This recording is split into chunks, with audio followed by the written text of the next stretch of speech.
Welcome to the Breaking the Silence podcast. I am your host, Arthur Nikki Nicole. Here I believe in winning together and creating a safe, supportive space for people to share their stories and start their healing journey. My passion is to help people confront hidden battles, embrace their truths, and take steps towards a more fulfilling life. Every episode is designed to break the silence on topics that often go unspoken, leading to conversations that uplift, inspire, and transform. Join me as we break the barriers and find strength through shared experiences, one story at a time.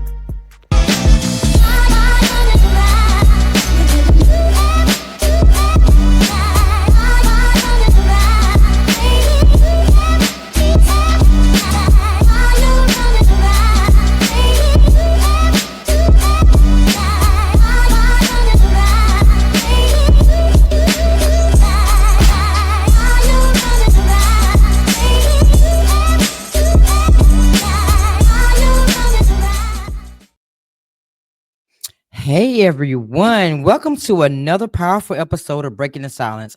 I'm your host, Arthur Nikki Nicole, and this is the platform where the light shines on incredible people who are doing great things and making a difference in this world. Together, we will uncover untold stories, break barriers, and challenge the norms to inspire change. So let's get ready to be inspired, learn, and join the movement as we break the silence on issues that matter the most and bring awareness to great people in the world. So let's dive into today's episode. Today's guest is Mr. Earnest James. He is a family man, father, friend with a heart for people. He's a podcaster, mentor, and speaker. Yes, the list goes on and on. He has also dedicated his life to inspiring others and uplifting others. His mission is to help others deal, heal, and fulfill. Deal with your problems, heal from the pain, and fulfill your purpose. He spreads a message of hope and healing wherever he goes. He believes that we must heal ourselves. And when we heal ourselves, we heal our families. Our families heal our communities, and our communities heal the world. I love that. That is so inspiring. So, after the countdown, please welcome this amazing man to the Breaking Silence platform.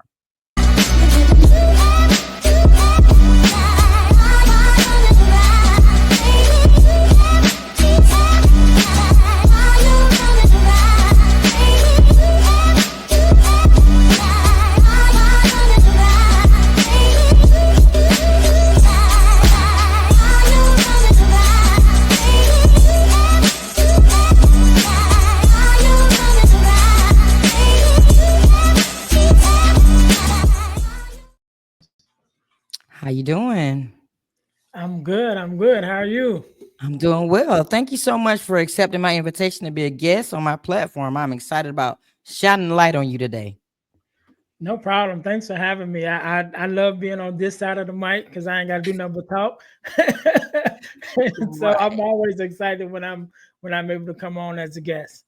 Absolutely. So tell everybody a little bit more about yourself than what I've already shared with them.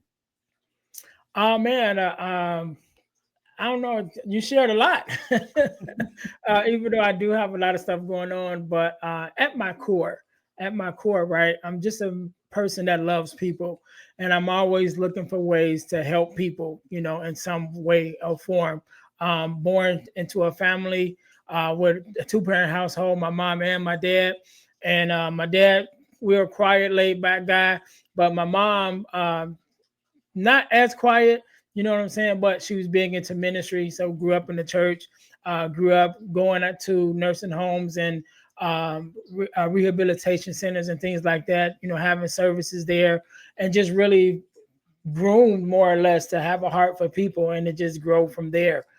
So even as an adult, my role is as many roles as it is, whether it's podcasting, speaking, as an author, mentorship, it all in some way is built around helping somebody, and so at my core, that's just who I am.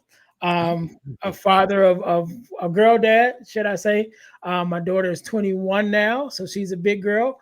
I have four stepsons who I'm still active in their lives, even though my ex-wife and I are not married. And even us still great friends, and that's a whole nother story I do like to share sometime.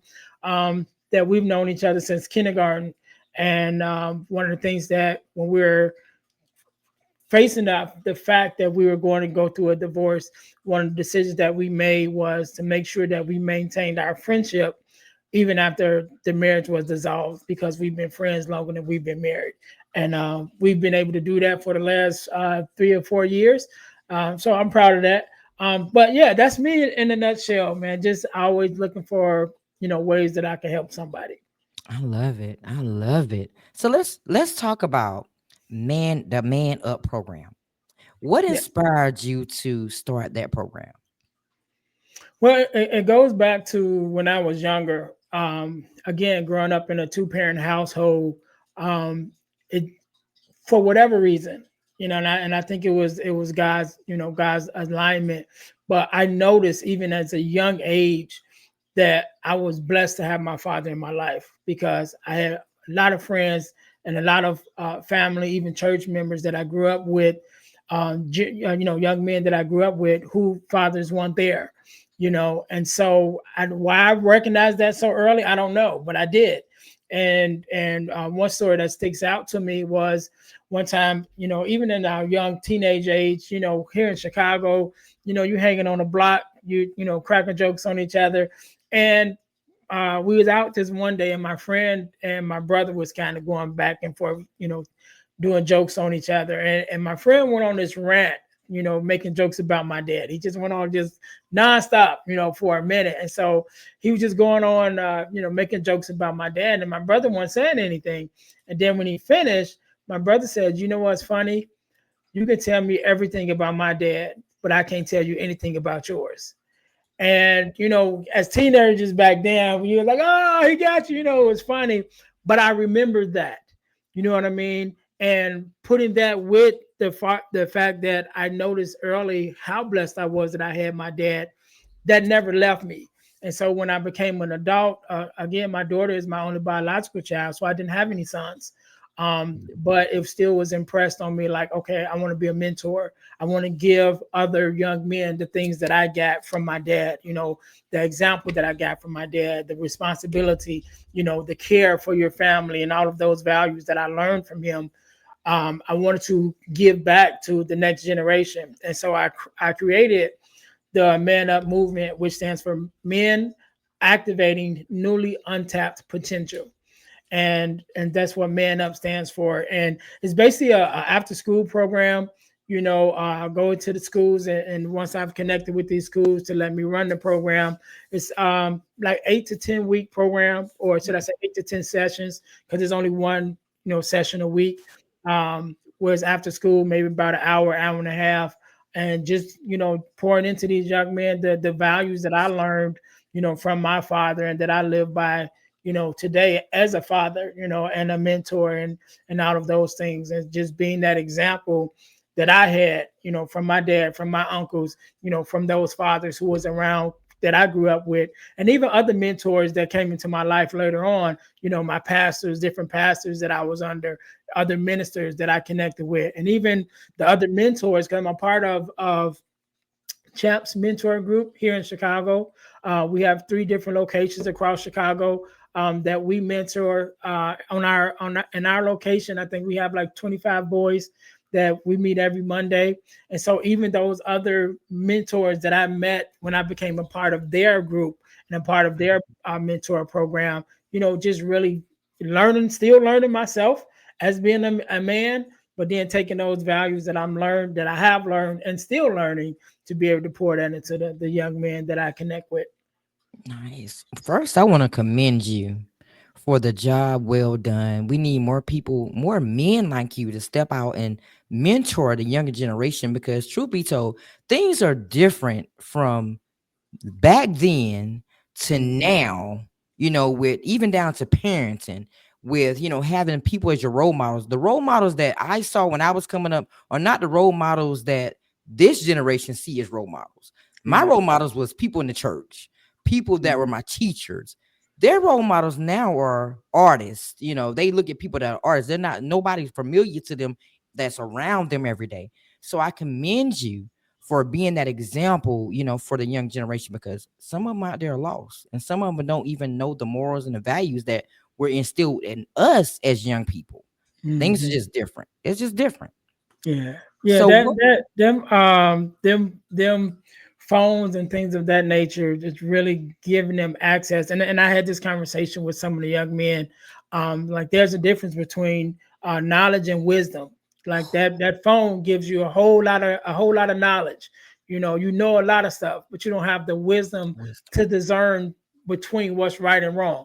You know what I'm saying? With the knowledge that you have. And one example that was always given to me is, you know, to be able to shoot a gun is knowledge. To know how to shoot a gun, that's knowledge. But to know when to shoot a gun is wisdom. And I'm Ooh. like, y'all don't have wisdom. Y'all have a whole lot of knowledge. You know what I mean? But y'all have no wisdom. And this device that y'all have, being that phone, is it basically it's a computer in your hand, and anything that you have, depending on how you use it, whether you can use it as a tool or you can use it as a toy, and y'all been using it as a toy. You know That's what I'm it. saying? And so you got to change that mindset and realize it's a tool, and it can be used to learn and get you the wisdom that you need, instead of just entertain you with the foolishness that they present you with. Absolutely. Everything is about mindset. Everything is about choices and mindset. I like how you put that, knowledge versus wisdom. But you know what?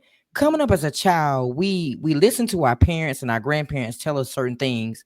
And we're not understanding as a child that, they're telling us things that they went through to try to Mhm. prevent us from going through it. So I look at that as being wisdom that we most of the time we miss out on it because they're Yeah, only talking from their experiences, yeah. and what they really know, so yes, I like how you put But that. there's another saying that learn from other people's mistakes because you can't make them all. I like You know what I'm saying? It's like, look, and then you don't want to make them all. You know what I mean? It's like, look, exactly. you fell in the hole. I'm gonna watch where you went to make sure I don't go that way. You know what I'm saying? I Exactly. ain't got to fall in the hole myself to realize that was a bad choice. You know what I'm saying? I like that. So what was the turning point in your life that led you to dedicate yourself to healing and uplifting others? Well, you know what?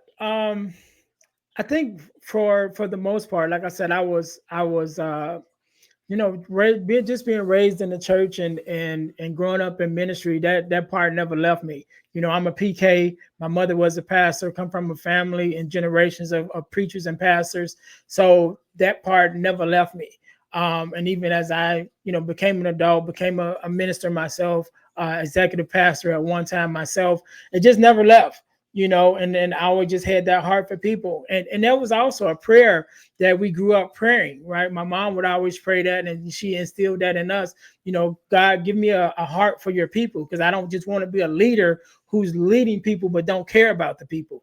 You know what I'm saying? And so I think just being raised in that environment, making those going to those places to have service with those that many people have shut away and forgot about, to have a mom who was very active in making sure that we care for other people as well as ourselves, just even Mhm. our family. She made us, build a bond where even now that she's gone, that we still have a tight knit family. I got 8 siblings. It was 9 of us.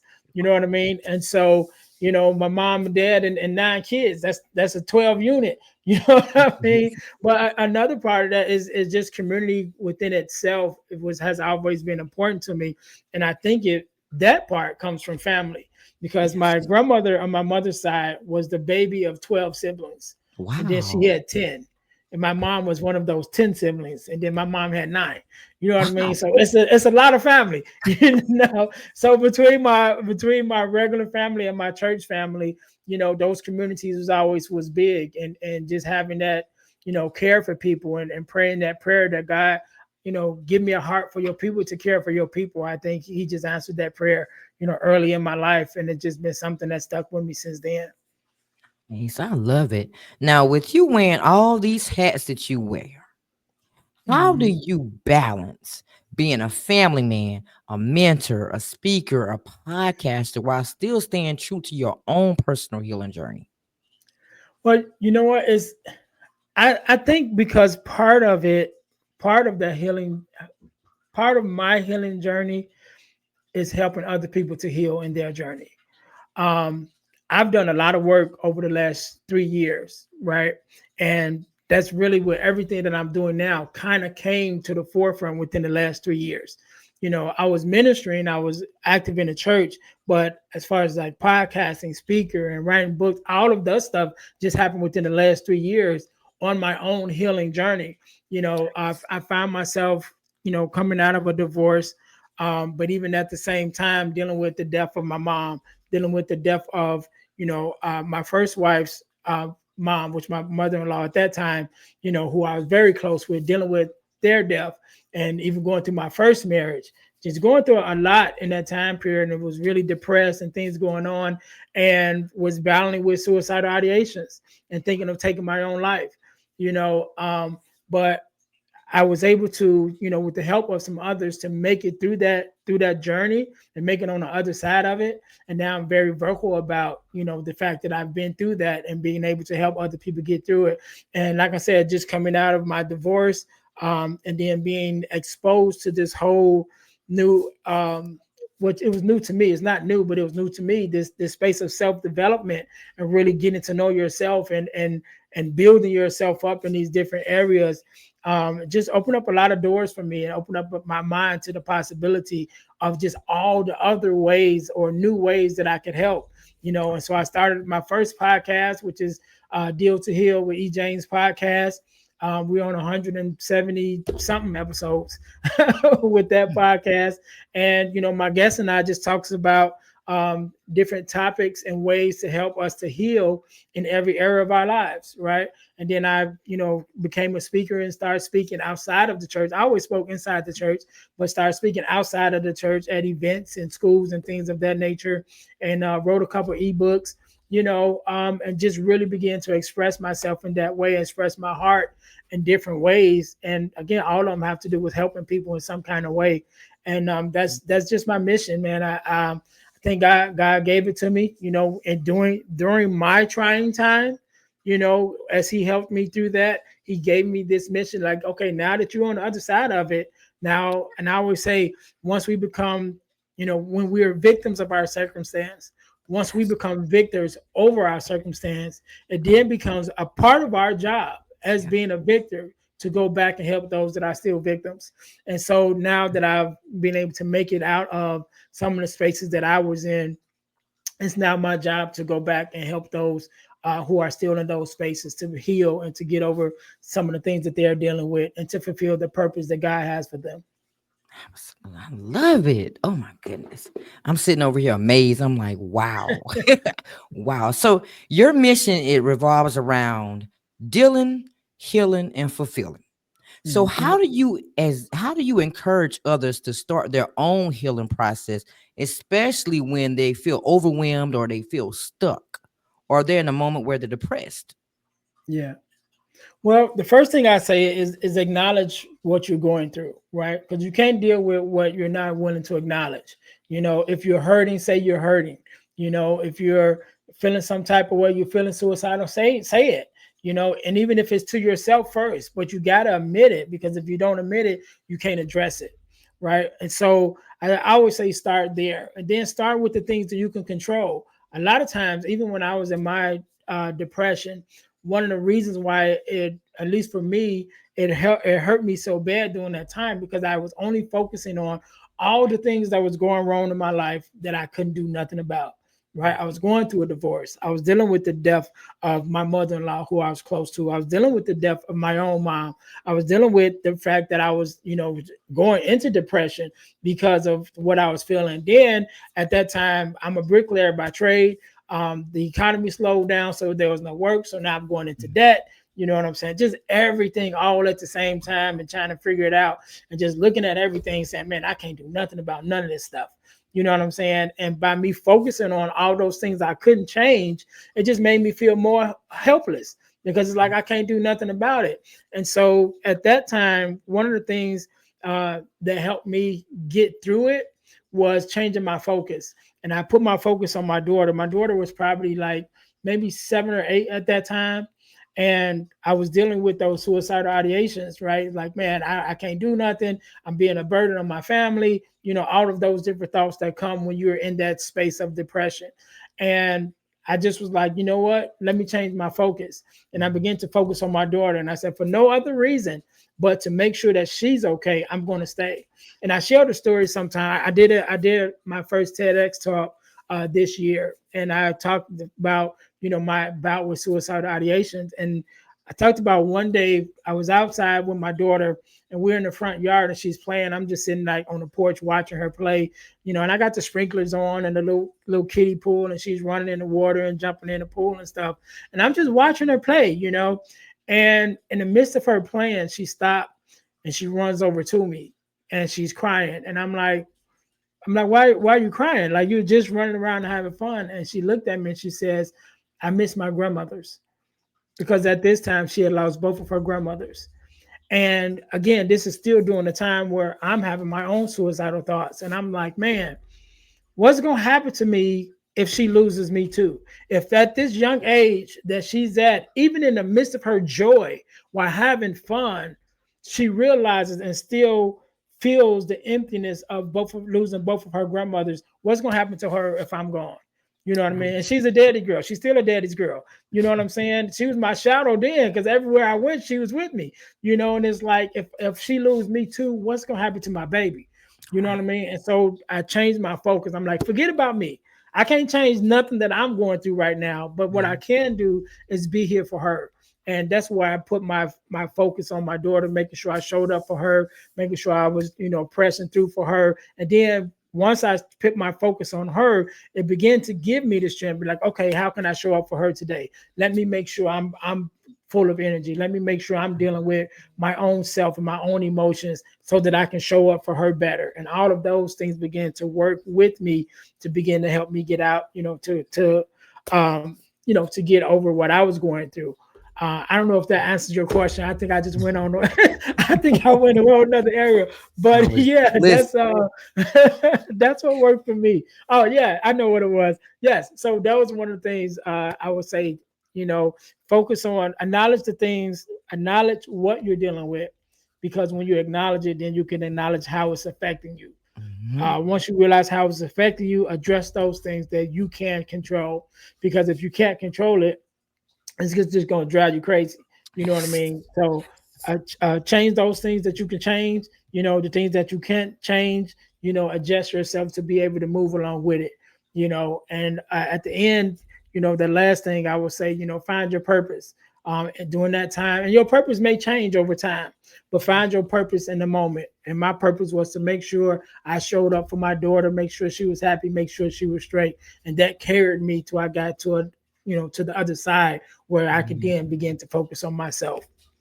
But kids can move mountains. They can. They can change your whole entire world and make it into something that you never thought you would dream of. That happened to me in my moment of suicidal thoughts. My children. My children kept me alive. And they don't even know, but they kept me alive because I felt like I had to be here for them. I'm like, if I go, who they gonna have here? I was their only parent. I was a single mother. So if I left, then they wouldn't have nobody. So I had to stick around. But I do believe that God will not put no more on you than you can bear. And I do believe that he gives his hardest battles to the strongest soldiers, because not everybody can deal with a lot of things that happen in their lives. So he knows who to assign these battles to and who can handle them. Because I say all the time, why me, Lord? But you stop asking, why me? Yeah. Why not you?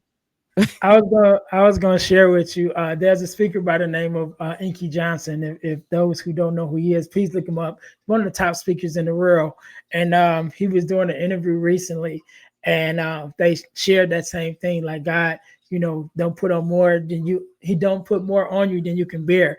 He said, yeah, but sometimes I have to ask God, why you trust me so much? Because I don't think I can handle all this. Okay. You got a lot of faith in me. Oh my God. That's a good one. I like that. Man. So what role do you believe forgiveness plays in healing? Not just for the, everybody say, it's not for the person, it's for you. But not just for the person who's hurt, but for the one who's doing the healing.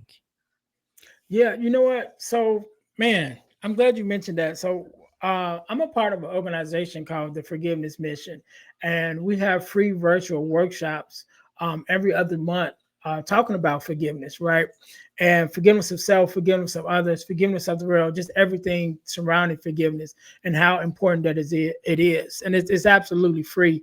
And so man, I became a part of that mission, once I heard about it a couple years ago. I think it's been almost 3 or 4 years since I've been involved with it now. But I believe it's so important because forgiveness is healing for your soul. You know what I mean? And there's so much that's going on in this world, so much going on in our individual lives of things that happen to us, and we got to kind of navigate through it. And if we are holding unforgiveness in our heart, it just makes it so much harder for us to navigate through the spaces that we need to move in. Because one thing I always say, you can't control what another person does. All you can control is yourself. And so part of us being able to control ourselves is being able to control our minds, being able to control our hearts, right? And when we have unforgiveness, that's locking us into a state that we can't move from. You know what I'm saying? It's only through forgiveness when we can forgive those who hurt us. We forgive those who hurt us indirectly, like something they did they might not even know me, but something Right. that they did affects me. Even when we talk about government, we get in politics, you know how that is. They make all kind of rules and change all kind of stuff. They don't know me individually, but No. the decisions that they make affect me. But if I just stay in this space of hate and hurt and without forgiving them or forgiving whoever it is, then I lock myself into it. And I give that analogy of the old black and white movies. If you think about it, back in the day when they would have the prison scenes and they would have the ball and chain locked around their Mhm. ankles. And the reason why they did that, so they couldn't run. So they had to drag this big heavy ball, throughout their day or whatever. And I said, that's what forgiveness is for us. It's this Yes. big ball and chain that we carry throughout everything that we do, throughout our relationships, on the job, how we deal with our kids, how we deal with one another. When we Mhm. carry unforgiveness, it affects everything, Everything. because it affects the lens in which we view the world. You know what I'm Mhm. saying? And if we can't forgive, then it's like, okay, why bother with a lot of stuff? Why Right. bother? Because it's just going to turn out in a way that's going to hurt me. Why should I be in a relationship? It's just going to turn out in a way that's going to hurt me. Why should I take care of my kids or be there for my kids? They only just going to turn their back on me when they get older. You know what I'm saying? Like so many Mhm. different things that can bother us, that can weigh us down if we don't learn to forgive. So we Right. always say that forgiveness is for the person that does the forgiveness, and it is. It is for us. Mhm. It's not even necessary for the person who may have done you wrong, because they might not even want forgiveness. You know what I'm Yes. saying? I always share that they might be like a serial unforgiving person or whatever. They just out here hurting people Hurting on people. purpose, breaking hearts on purpose.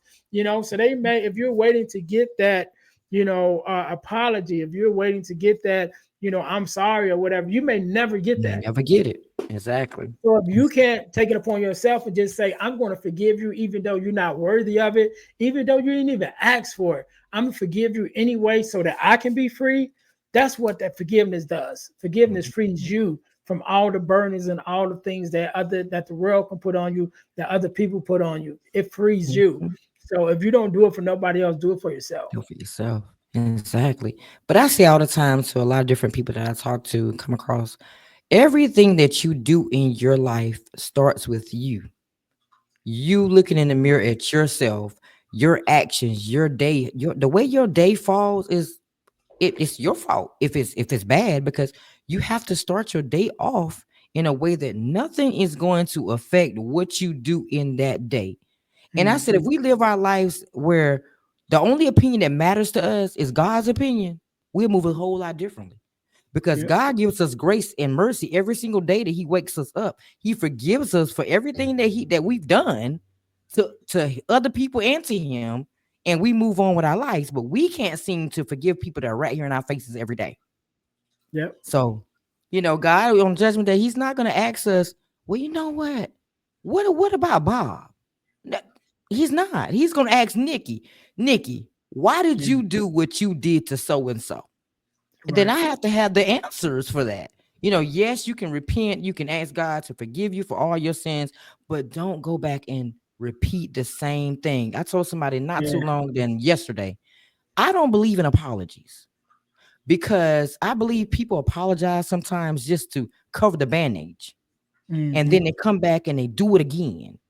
So if you apologize to me, I don't really believe in it unless you show me that you sincerely mean that.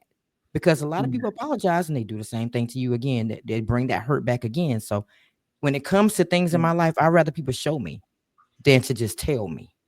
But Yeah. this has been a That- great conversation. yeah. And let me share this real quick because you just gave me a flashback to a sermon I did a long time ago. But I was talking about that, and I said a lot of people think they're repenting, but they're just repeating, right? Repeating. Because to repent, which means to number one, acknowledge your fault, Mhm. apologize for that fault, but then make amends for it. And a lot of us is not going through all three of those steps. We might admit that we did something wrong, and we might say we apologize, but we don't make amends We for don't it make because we turn amends. around and do the same thing again. You know what I mean? So if you're doing the same thing again, you're just repeating the same actions. You know what I'm saying? You're not repenting, you're just repeating, right? And so in order for us to have, full repentance, to God or to one another, we got to, number one, admit that we did wrong, apologize for our wrongdoings, but then make amends by doing the right thing. Make amends by correcting those things that we did wrong. So if I did something wrong to you, I can't just say, I'm sorry, my fault, but I got to make amends. I got to try my best to make it right. Right. So even if I can't, let's say if it's something I said, once you say something, you can't take your words back, but then my Right. actions can show you that, I really am trying to change, things of that nature. So that's how we got to do it. Not just repeating, but actually repenting and being sorrowful and making amends for the things we did wrong. Absolutely, absolutely. This has been a great conversation. I'm down to my last question. I like to do an out of the box question at the end for everybody to make you think. Okay. So, if you could go back in time and talk to your younger self about your future self, what would that conversation look like and why? I would tell myself to jump out of the box sooner, right? And so I've always been shy, even now I still am. It's difficult for people to understand introverts, right? Yes. So as much as I speak, if you give me a stage, I'm on. You know what I'm saying? But if I come off that stage and just walk into a room full of people, I shrink. You know what I'm saying? You I'm sound like like, me. man, I be nervous, and you know what I'm saying? They're like, how you more nervous on the stage when everybody can see you?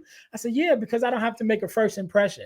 You know what I'm saying? If Mm, I'm on the stage, you already came to see me. You know what I mean? So I right. can just get up there and wax deep and be all right, I'm good. But on a one-to-one basis, I have to make a first impression. Yes. And that was always being me, just being shy. Over the years, I'm a lot better now.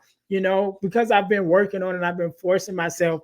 One of my daily affirmations is today I'm going to introduce myself to someone new, right? And Mm, so I press myself, to introduce myself to somebody new every day. I try to, um, just to get myself out of that box of being, afraid. I guess that's what it is, being shy, but being afraid. And so if I could talk to my younger self, I'd be like, look, yeah, it's gonna be scary, but do it anyway. Just press yourself, make some new friends every day. Say hi to someone every day. Just get out of that box and using my voice to speak up earlier. I did, of course I use my voice now as a speaker and podcaster, but it was many years that I was just quiet. I always had these great thoughts and ideas, but just afraid to share them.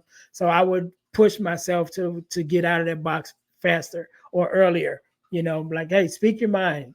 Let your voice be heard. And hey, you know, who to say if I could do that instead of this everything I'm doing now, starting in the last 3 years, I could have been 10 years involved by now. You know what I mean?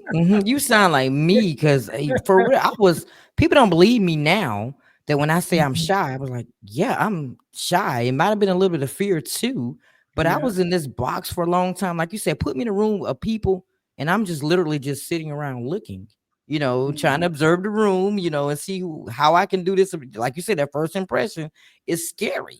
So I definitely was in your shoes a long time ago. And then I just said, you know what? Let me start speaking out. But I told somebody before, I said, those introverts are the greatest people in the world. And when we pop out, and we're gonna shake the world every time. Every time we shake the world, they're like, oh, Yeah, that's because that we've been thinking quiet about girl. it a long time. Yeah, A we've been long time. thinking. We've been sitting thinking all this time. A long time. Oh man. So this is my moment I like to call the 30 seconds of fame. So I'm gonna do your countdown. And I have to tell all the guests now, because I did it one time and the guests were just sitting there. So I don't freak out. You're gonna be on the platform by yourself. I'm not gonna be up there. This is your time to shine, to let everybody know what's going on for you in 2025, how to follow your journey. Anything you want to tell about yourself to bring them to you. This is your moment. So I'm gonna do your countdown. We come back. You got the platform. All All right.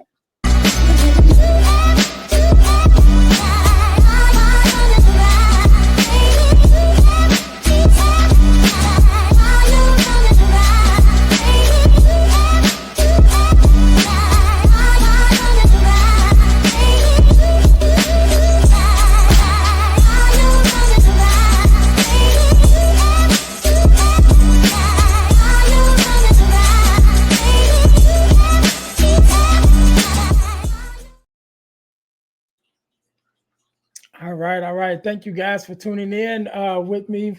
Listen to me talk. I am Earnest James, and my mission is to help people to deal, heal, and fulfill, to deal with your problems, to heal from the pain, and to fulfill your purpose. And everything that I do is built around that. And so I have a podcast called Deal to Heal with E. James Podcast. You can find us on YouTube on the Deal to Heal podcasting network. Also, I am an author. I've written several ebooks. You can find them at ebooks.ejames.com. You also can find more information about me on my website at the dealhealfulfill.org. Again, that's dealhealfulfill.org. And last but not least, I've recently started a community, the Deal Heal Fulfill community, which is a private Facebook page community on Facebook. We are growing. We're over 500 members right now and still growing in this community where we learn to help each other, to support each other on our healing journey and our purpose journey. And so, again, my mission is to help people to deal, heal, and fulfill, to deal with their problems, to heal from the pain, and to fulfill their purpose. And I do that as a speaker, as a podcaster, and as an author. And I am just here to help. So anything you need, you can find me on those different spaces. And if you have any questions, anything you think I can help you with, anything you think I might want to be involved in or support you in, as being a person that loves to help people, whatever it is, in whatever ways that I can help, I'm down for it. So that is my 2 cents. So hopefully you guys can find me there.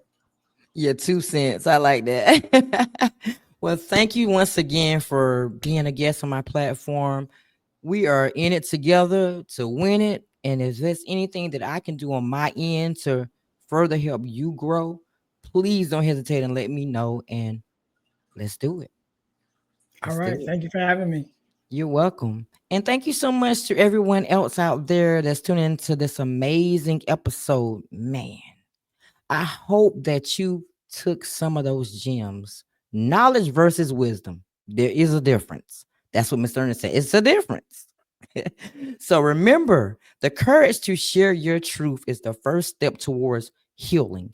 And every story that we tell brings us closer to understanding, growth, and change. So if today's episode has resonated with you in any type of way, share it with someone who needs it. And let's keep breaking the silence together. So until next time, stay inspired, stay strong, and always speak your truth. Hey, it is your girl Mahogany, and I got something to share with you. So check this out. I have been doing some new things, and while I'm not ready to launch it yet, but I've decided to update and upgrade my logo. So here's how I did it. Reached out to my girl, author Nikki Nicole, had a consultation with her, and she was able to quote me a really reasonable rate and sent me a logo within 24 hours. I absolutely love it. I absolutely love it. And I cannot wait to share it with you all. If you're looking for a logo design to jumpstart your business or your podcast, or you just need some new branding, reach out to her, author Nikki Nicole, the host of Break from the Silence. God bless you.